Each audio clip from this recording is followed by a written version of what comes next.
Hello everyone, কেমন আছেন সবাই?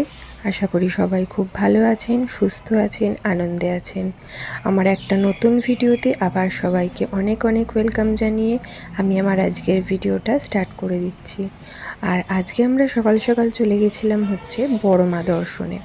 অনেক দিন ধরে আমি যাব করে ভাবছিলাম, বাট যাওয়া হয়ে উঠছিল না। কারণ আমি না মানে ফোনেতে অনেক সময় দেখি বড় মাকে দেখি, কিন্তু আমরা যখন মন্দিরে বড় মা প্রতিষ্ঠা হওয়ার পর থেকে যাওয়া হয়নি। কিন্তু আমি স্বপ্ন দেখেছিলাম, মায়ের মুখটাও দেখেছিলাম। তো তার জন্য অনেক দিন ধরে ইচ্ছা ছিল পুজো দেওয়ার। গুজরাট চলে যাওয়ার জন্য আর পুজো দিতে যাওয়া হয়নি। তো আমরা এখন সকাল সকাল বেরিয়ে পড়েছি। এখন বাজে হচ্ছে 8টা। আর এখন আমরা ট্রেন ধরে যাব হচ্ছে চুঁচুড়ো স্টেশন থেকে আমরা লঞ্চ পার হয়ে যাব।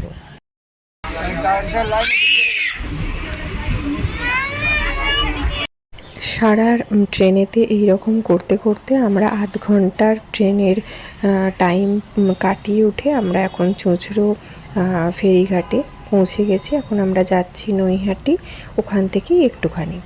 তো দেখুন আমরা চলেও এসেছি নৈহাটি। আর এত ভিড় ছিল, শনিবার অবধি আসলে মন্দির বন্ধ ছিল, রবিবার থেকে খুলেছিল। সোমবার আজকে, তো আমরা ভেবেছিলাম আজকে অনেকটা ফাঁকা থাকবে। তো বাট ফাঁকা তো ছিলই না। আর এত লাইন, বাচ্চাদের নিয়ে আমি কিভাবে থাকবো, বিশেষ করে মিঠিকে নিয়ে ভাবতে পারিনি। কিন্তু বড় মার অসীম কৃপা, অসীম আশীর্বাদের জন্য আমাদের কোনো মনেই হয়নি যে আমরা 3 কিলোমিটার দূর অবধি লাইনে দাঁড়িয়েও আমরা এই বাচ্চা নিয়েও আমরা পুজো দিয়েছি। ঠাকুর সত্যিই আছেন, তাই জন্যই আমরা এটা পসিবল হয়েছে। আর এখানে দেখুন আমরা লাইনে যখন আমরা দাঁড়িয়েছিলাম, এখানে অনেক ধরনের পার্ক ছিল। পার্কের মধ্যে অনেক পশু পাখি ছিল, পশু ছিল না, পাখিই ছিল। তো সেইগুলো বাচ্চাদেরও একটু ভালো লাগছিল।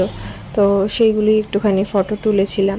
আর মিঠি তো ওর তো কোনো ভয় ডর নেই, ও হাত দিতে যাচ্ছিলো এইরকম। তো দেখতে দেখতে আমরা চলেও এসেছি খানিকটা। আমার বাবারও রিসেন্ট অপারেশন হয়েছে। বাবা কোথাও যায় না, যেহেতু বড় মার জায়গা শুনেছে, তো একবারে বলতেই রাজি হয়ে গেছে। বাবারও খাবারের প্রবলেম, বাবা বলেছিলাম খেতে পারে না সব খাবারটা, সেটাও একটা চিন্তা ছিল। দিদারও বয়স হয়েছে, ওনারও এতক্ষণ দাঁড়িয়ে থাকাটা পসিবল। বোনের ছেলেও ছোট, সোম তাও একটুখানি ওদের থেকে বড় আছে, কিন্তু ওদেরও আর ধৈর্য ধরছে না। আমার বিশেষ করে চিন্তা ছিল মিঠিকে আমি সারাদিন কি খাওয়াবো। কারণ আমাদের ওখানে পৌঁছতে বেজে গেছিলো দুপুর 1টা। তো 1টার সময় আমরা লাইন দিয়েছিলাম। আর আমরা পুজো দিতে যেতে পেরেছি আর ঠাকুরের কাছে মন্দিরে আমরা উঠেছি 3:30টার সময়। তো এতটা টাইম ধরে আমরা যে দাঁড়িয়েছিলাম, আমাদের অতটা টায়ার্ড, অতটা কিছু মনেই হয়নি। আর দেখুন ফাইনালি আমরা চলেও এসেছি মায়ের মন্দিরে। আমার জানি না কেন মাকে দেখে পুরো আমার সারা শরীর কাঁটা দেয়। আর চোখে একটা জল চলে আসে, কোনো কষ্টের নয়, কিন্তু মায়ের মুখটা দেখে এতটাই মনটা ভরে যায়। মা সত্যি যে আছেন মন্দিরে, সেটা আর কি পুরো মা জানিয়ে দেন। আর কারুর এরকম হয় কি না সেটা অবশ্যই কমেন্ট বক্সে কমেন্ট করে জানাবেন। আর নেক্সট ডে আবার সোমের বাবার ছিল হচ্ছে চেক আপ। তো আমরা সেদিনকে তো বাড়ি ফিরে চলে এসেছিলাম। পরের দিনকেই সকালে সোমের বাবা সেদিনকে আর কি রাত্রিরে এসেছিলো, আমরাও বাড়ি ফিরেছিলাম, আর ওর বাবাও বেলগুড়িয়া থেকে চলে এসেছিলো। আর দিয়ে পরের দিন সকালবেলা আমরা চেক আপে ওকে অ্যাপোলোতে নিয়ে গেছিলাম।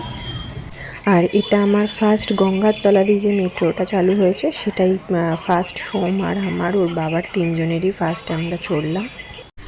নেক্সট ডে মিঠিকে একটু হেয়ার কাটও করিয়ে নিলাম। তো এইভাবে কোথা থেকে যেন দিনগুলো চলে গেল, ক্ষুণ্ণগড়ে যতদিন ছিলাম কোথা থেকে যেন দিনগুলো চলে গেল।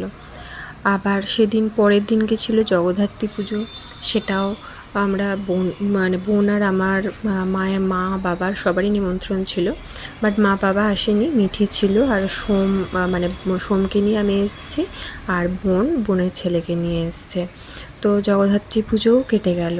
কোথা দিয়ে যেন টাইমগুলো চলে যায়, ভালো টাইমগুলো যেন কত তাড়াতাড়ি যেন চলে যায়। তো আজ বৃহস্পতিবার, তো আমি আবার চলে যাব হচ্ছে পরের দিন, নেক্সট ডে কালকে শুক্রবার দিনকে চলে যাব বেলঘড়িয়া। আর আমাদের সানডে হচ্ছে রবিবার দিন ফ্লাইট আছে গুজরাট ফেরার। তো এগুলোই স্মৃতি হয়ে থাকবে। মনটা যেন ভারী হয়ে গেছে, আর ভালো লাগছে না, মনে হচ্ছে আর কটা দিন যেন এখানে থেকে গেলে ভালো হতো। যেহেতু দুর্গা পুজোতেও থাকতে পারিনি, আর যেন কোথা থেকে টাইমগুলো চলে গেল।